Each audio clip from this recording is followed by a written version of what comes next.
अस्सलाम वालेकुम। हमने डिलीवरी पे बात कर ली, हमने टाइमलाइन पे बात कर ली, कॉस्टिंग पे बात कर ली। अगर ये सब कुछ परफेक्ट भी हो, अच्छा भी हो, तो फिर भी क्लाइंट डिससैटिस्फाई होता है कभी-कभी, डिस्प्यूट आते हैं कभी-कभी, चैलेंजेस आते हैं या ये चीज़ें गलत होती हैं। शुरू में ये नॉर्मल है कि डिलीवरी प्लान करते हुए गलती हो जाएगी, कॉस्टिंग प्लान करते हुए गलती हो जाएगी, टाइमलाइन प्लान करते हुए गलती हो जाएगी और ये नॉर्मल है। ऐसा नहीं है कि आप पहले दिन से परफेक्ट हो जाएँगे, गलतियाँ होंगी। इस सीरीज़ का मतलब है कि अगर 10 गलतियाँ होनी हैं तो 5 हो जाएँ, 3 हो जाएँ, 5-6 गलतियों को मतलब 5-6 क्लाइंट का मतलब हो सकता है कि 10 करोड़, 20 करोड़, कुछ भी हो सकता है। एक क्लाइंट 100 करोड़ का भी आ सकता है। ऑप्टिमिज़्म, आपने ऑप्टिमिस्टिक रहना है। तो उसके बाद अगर ऐसा हो जाए, तो फिर उसको हैंडल कैसे करते हैं? पहले तो उससे बचते कैसे हैं, ठीक है? कि इससे आपको पता है कि यार बेड़ा गर्क हो रहा है, 6 महीने की डिलीवरी थी, 6 महीने में नहीं हो रही। तो पहला आपने ट्राई करना है कि मसला खराब हो ही ना, क्लाइंट डिससैटिस्फाई फिर भी ना हो। याद रखें कि मेरे 80% क्लाइंट की जो 80% जो सैटिस्फाइड क्लाइंट है आउट ऑफ 100, अगर 100 सैटिस्फाइड क्लाइंट हैं, तो उनमें से जो 80% सैटिस्फाइड क्लाइंट है वो एक्चुअली डिलेड डिलीवरी के बाद सैटिस्फाइड है।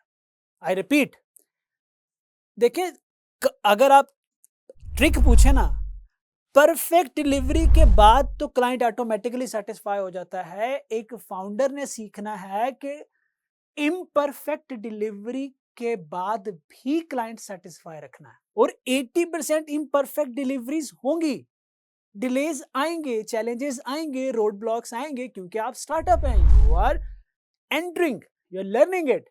तो वो क्या आर्ट है, वो क्या चीजें हैं जिससे इम्परफेक्ट डिलीवरी के बाद भी क्लाइंट को हमने सेटिस्फाई करना है। ठीक है, अगर मैं वन वर्ड में बताऊं तो वो है कम्युनिकेशन। मैं टू वर्ड्स में बताऊं तो टाइमली कम्युनिकेशन। मैं थ्री वर्ड्स में बताऊं तो प्रोफेशनल एंड टाइमली कम्युनिकेशन। मैं फोर वर्ड्स में बताऊं तो professional, polite and timely communication. मैं फाइव वर्ड्स में बताऊं तो professional, polite, timely and logical communication.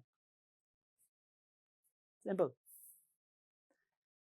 In 5 words में मैंने समंदर को कूजे में बंद कर दिया।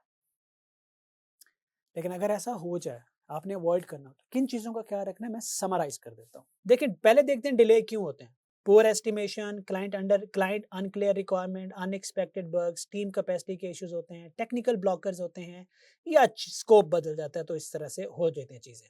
लेकिन अगर ये हो गया है तो आपने उसको अर्ली इन्फॉर्म करना है, एक्सप्लेन करना है, रियलिस्टिक रिवाइज्ड टाइमलाइन देनी है और उस टाइमलाइन पे उसको यकीन दहानी करवानी है कि यार इसके आगे क्यों डिले नहीं होगा। अब ये इंपॉर्टेंट बात है, ये इंपॉर्टेंट बात है। मैं आपको एग्जांपल देता हूं। आपकी गाड़ी खराब हो गई है और आप गाड़ी एक मैकेनिक के पास ले जाते हैं। मैकेनिक बोनेट खोलता है, इधर उधर के कोई काम करता है, बोनेट बंद करता है, कहता है सर जी ठीक हो गई है। आप वो गाड़ी लेके निकलते हैं और बग आ जाता है। बग टेक्निकल वर्ड है, गाड़ी खराब हो जाती है। आप कहते हैं ओ शिट। आप फिर घसीट के मैकेनिक तक जाते हैं, वो फिर बोनट खोलता है, वो फिर वही काम करता है, फिर कहता है अब ठीक हो गई। आप फिर जाते हैं, फिर मसला आता है, फिर वापस आते हैं।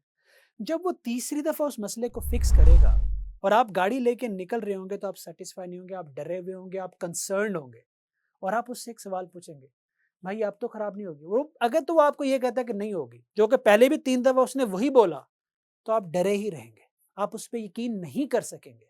लेकिन अगर वो आपको बताता है कि देखो, पहले इस वजह से खराब हुई, ये मसला अब मुझे पता चला, मैंने ये ऐसे किया और मुझे यकीन है कि जो मैंने ये काम किया है, ये चीज़ निकल के सामने आई है, इस वजह से नहीं होगी। उसने अगर आपको लॉजिकल क्लियर रीज़न दे दिया, तो आप ज़्यादा सैटिस्फाई और कॉन्फिडेंस से निकलेंगे। तो क्या हुआ? लॉजिक और ट्रांसपेरेंसी। इसी तरह से आप एक बंदे को काम कहते हैं, वो 3 दिन देता है, 3 दिन बाद वो कहता है, यार इसमें ये मसले निकले, ये 3 दिन में नहीं हो सकता, ये 6 दिन में होगा। और फिर 4 दिन बाद वो आपको कहता है कि यार इसमें और मसले निकल आए हैं, ये अब 6 दिन में नहीं होगा, ये 12 दिन में होगा।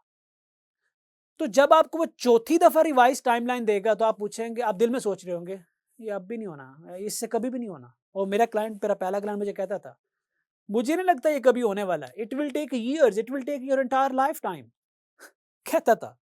तो मैं उसको समझा नहीं पाता था, लॉजिक नहीं दे पाता था, रीज़न नहीं दे पाता था, वर्ड्स नहीं थे, कम्युनिकेशन नहीं थी।